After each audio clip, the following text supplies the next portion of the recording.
Welcome to another episode of the Modern Divorce Podcast. I hope everyone is doing well today. We've got a fun guest. We've got a mom who did not use modern law in the traditional sense, but took advantage of the resources, came up with a plan, represented herself, and just finished her case and got a really, really great outcome that she is willing to share with you all. So I'm very, very excited for this episode. It's going to be a little different than the others. Amanda, welcome to the show. Thank you so much, and thank you for having me. Absolutely. Absolutely. Thank you for being willing to share your story. I think we are in a really interesting time where people are more likely to talk about what's worked for them and to kind of crowdsource self-representation, because self-representation is not easy. How long have you been doing it? I actually only just started last year with the initial portion for this round. I did try it again, or the first time in 2016, was not very successful at it. But, this time around, coming up with the game plan, the strategy and stuff like that, and definitely taking advantage of the pro bono day that modern law had was definitely beneficial this time around. But I have to say it is extremely challenging. I have to give all the attorneys a lot of kudos for how much effort and work that you guys put into it. And you guys don't just have one case. You guys have many. I only had to deal with mine. And there was moments where I was like, oh my gosh, I just want to throw in the towel or pull my hair out and everything, because it was frustrating. But then there was moments of like, okay, I can do this. I got this, and the roadmap that you gave was so helpful. It pointed me in the right direction. Good. Well, I do think the most important piece of any case is the strategy. Absolutely. So can you tell us what went wrong in 2016 when you first represented yourself? What went wrong then was that I didn't really have the strategy. I was going in more blind. I didn't understand the ARS statutes that were there or anything like that. Like I didn't have a clear understanding of what was there or how to follow it, or basically that was the guidelines there for you to follow. Right. So I just kind of like threw my case together and was like, I can do this. I have everything here. And it ended up not really being a very solid case because it wasn't strategized appropriately. Okay. And so was that an initial divorce that you went through in 2016? That is correct. Yes. Okay. And was the main disagreement custody? It was custody and parenting time. Okay. All right. And did you end up with equal parenting time and joint legal decision making? So we ended up with Monday through Friday was my time, and Friday to Monday morning was his time. Okay. And then it was 50-50 custody. Okay. And why didn't that work? And what did you need to change? So the reason I feel it didn't work was the constant opposition, reaching out, trying so hard to be like, hey, here's the situation. What can we work out and everything, and constantly being met with, no, this is not how we're doing it. We need to do it this way. And it's like, okay, where's the middle ground? Where can we actually connect and come to a solid foundation for our child? Because ultimately the child is what comes first, right? They should be the top priority, regardless of how parents feel about one another. And I think even that in itself is very challenging for many parents too, when there's anger, animosity, upset or anything like that, because divorce is very tremendous. It's very turmoily. So I think there was just a lot of that opposition, when I would say, hey, I think this is in our child's best interest. I was met with, no, I disagree. Constantly the disagree. And it was like, okay, what can we do for this? And then I think the biggest issue was then when our child started pulling out their hair, and then last year, like trying to do the medication, well, not last year, the previous year, 2020, trying to do the medication and everything. That's when it really became the biggest issue. The psychiatrist wanted them on the medication to help them to develop those coping skills for our child. And the other party really did not want that, really put their foot down. And our child wasn't getting better. They were getting worse because of that opposition. I think in cases where children have special needs or ongoing, complex parenting is required, um, joint legal decision making does not work unless both parties are on the same page. It just doesn't. It's too complex. And you have to make decisions all the time for your changing child. So it's not like you can set it and forget it and fix it. So you've got, it sounds like kiddos who are complicated. Yes. So they're on the spectrum, and then they were also diagnosed with an anxiety disorder. That anxiety disorder did require the medication and everything. However, the other party, because of that 50-50, blocked it. Mm-hmm. Now, every facility that you go to does not have, one parent just has to give permission. The facility we were going to had to have both parents because we shared 50-50. Yeah. So he blocked that, did not talk to the psychiatrist or anything like that to get the information that would have helped him with that decision and better understanding. Mm-hmm. And I even held off doing the medication for almost a month, waiting for him to contact the psychiatrist, giving him that opportunity. Mm-hmm. And he did not do that. Mm-hmm. So I just had to, that's when the fight, initially started with, okay, I have to do what's best for our child. Mm-hmm. I have to do what's needed for them. And this is what's being medically recommended and told that we need. So the parenting plan was working for you all. You didn't need to change that. Not necessarily, actually. They're in the parenting plan itself. I know there's that portion where it says transportation. Uh-huh. In there, the judge had handwritten, and so the officers kind of struggled with it because it was handwritten. They had written that if there's no daycare or school exchange at Mother's. Well, on my holidays, Mother's Day, my birthday, or Easter, he started refusing to bring her to me in like 2019. So I did have to start, getting the police reports and stuff like that and doing custodial interference. So it did start becoming an issue.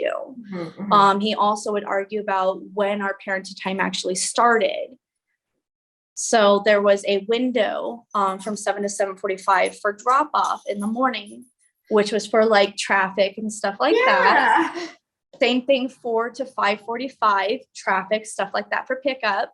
And he would argue that the receiving parent gets to decide when the actual drop off is, because he wanted it right at 4:00. And our child, the first year at the school that they were going to now, was getting out at 3:55. So I was like, hey, our child will be out at 4:30. So this way I'm not rushing them and causing upset. And I would get messages, no, she needs to be out at 4:00. She needs to be out. And they're in uniform. So our child wants to come in and get changed before leaving. So I'm like, hold up. We need to do what our child wants for their comfort and not rush them. Right. Jeez. Okay. He sounds difficult. Yes. You should see the messages I get. Oh, man. Yeah. And that brings me actually to OFW. OFW has been a blessing since 2018. What he was doing is I have like 2 different emails and I would have my phone. He would send a message in one email, then another one elsewhere, then a text, then I'd get a phone call. So it was very hard to keep track of where all the information was. Mm-hmm. So once we got OFW, everything's right there. And if I got a text or anything else, I just screenshot it and upload it to there, did the memorialization there and everything like that. And it just was so much more convenient. And then that tone meter was also great. So when I would get what I perceived as an aggressive or upsetting email, that tone meter would confirm it. It would ding specific wording and stuff like that as upsetting or humiliating and stuff like that. So I was like, oh, well, now I'm validated in how I'm feeling too.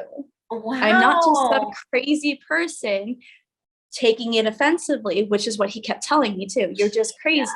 Oh, that is, this is the first time I've had this conversation, and I've never personally used OFW, but it sounds really useful. It does. So how ours was laid out is that if we could communicate anything on the calendar, then we didn't have to send a message to one another. So I didn't have to send a message going, hey, our daughter has this date for this appointment. It was just, here it is on the calendar. There you go. There's the information. Any school forms that came home, picture info bank. There you go. No message needed, no back and forth. You just upload it and then he gets an alert or something. If he sets up for the alerts. Okay. Now, he was claiming that he wasn't receiving messages. However, OFW has this wonderful thing that even if you delete the messages, it still stores it in the trash bin. It does not delete it at all, ever.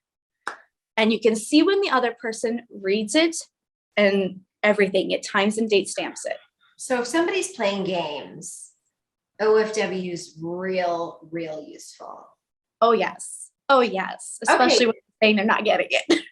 So the general parenting time during the week with you, weekends with dad is fine. That's not the issue. The issue is all of the other things that require any sort of agreement or cooperation. So that was part of it. The other issue was that our child was coming home and reporting things. Okay. So then there was a slew of trying to figure out what is going on. Or they were coming home angry with me, angry with my husband, and lashing out at the other kids. So that's when I started having to go to the counselor and be like, hey, here's the situation. I'm not sure what's going on. Mm-hmm. And then later on, my daughter revealed, well, dad says you did this. Dad says you did that.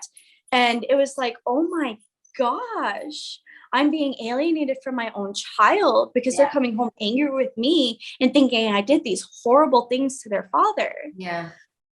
So I had to work with the counselor as, okay, what can I say? What can I not say? What's appropriate? And they were like, well, you can tell them if it's true or not true, but don't delve into like what it actually is, and keep it as that's between the parents. Those are parent issues. Those are adult matters. And that you're very sorry that it was discussed with them and it should not have been. So really that's what I'm doing. Yeah. Mm-hmm. Like helping to flag for your kids. You know, you are not supposed to be hearing this. This is not your burden. You shouldn't be hearing this. Really, really helps them start filtering out like, not my problem, not my problem, not my problem. But that's so hard. So how did you end up settling with him? I don't know what happened. I don't know if something happened on his end or whatnot, but suddenly out of nowhere, there was a discussion of settlement. And I was like, okay, let's see what you got.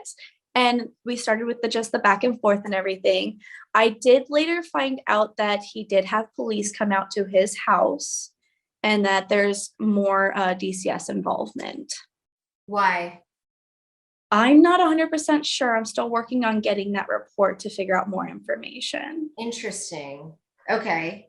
So he said he wanted to settle, and then did he end up giving you final legal decision making? I got sole custody. I got the whole thing. Full decision making. Yes. And then he also said he doesn't want any parenting time at all. And he's also put in there that the counselor will reach out to him when they want to involve him or anything like that, or if there's anything that he needs to know. And he also put in there that he can send a letter to the counselor, and the counselor, it will be at their discretion whether or not our child gets the letter. Oh my gosh. He gave up all parenting time. Basically, yes. Everything.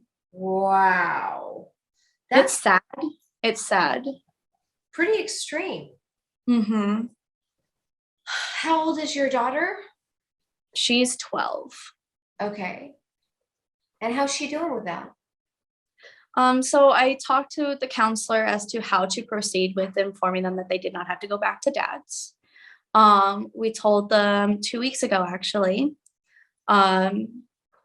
They were relieved that they did not have to go back because they started refusing to go to their dad's last year in February. Was that mostly due to the alienation?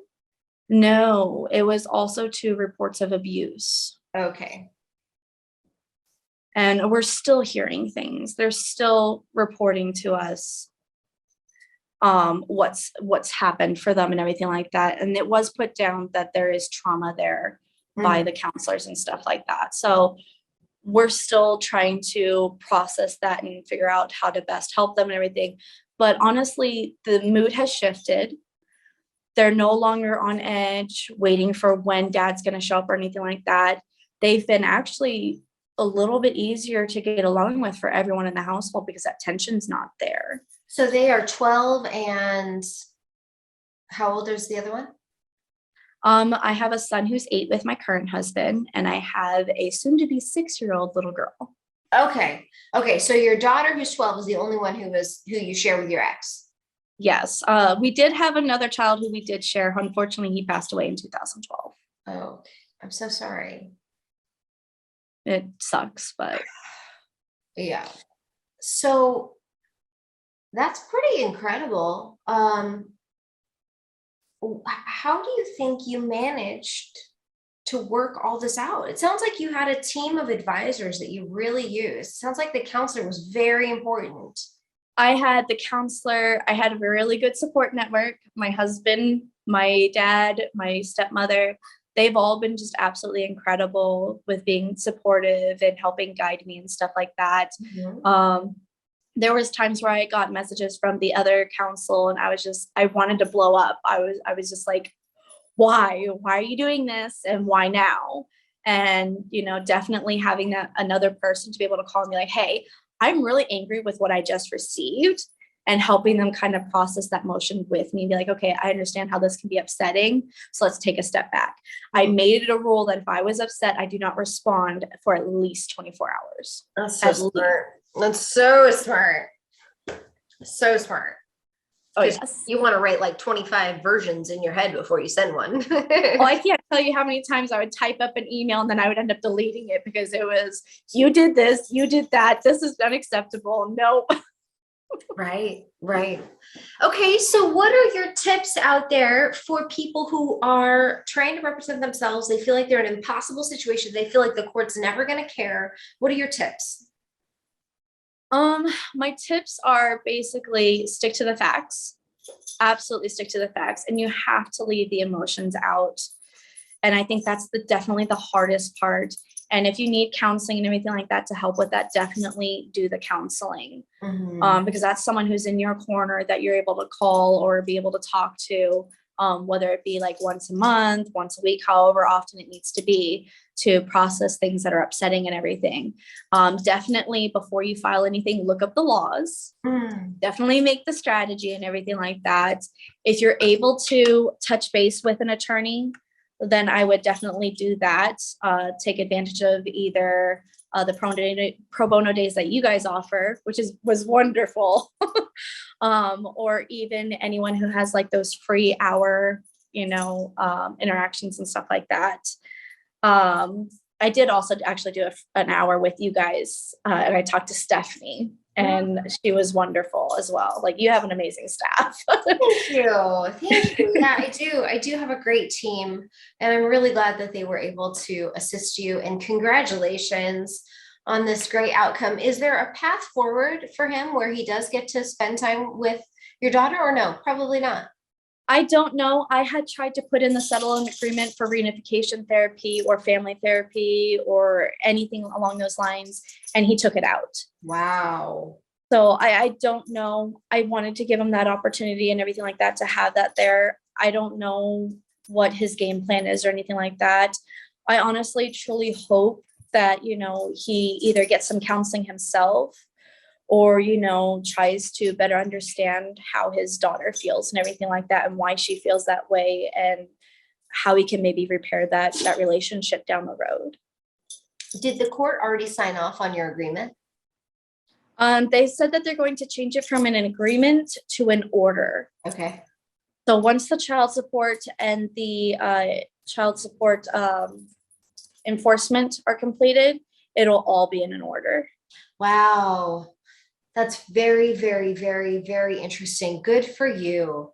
If you all have enjoyed this episode, make sure to like it. Make sure to leave a comment and a review for Amanda, and send in your questions if you find that you have further questions. Amanda, thank you so much for your time today and for sharing your story and for just walking us through what is such a personal thing. Really, really appreciate it. It was great to have you here.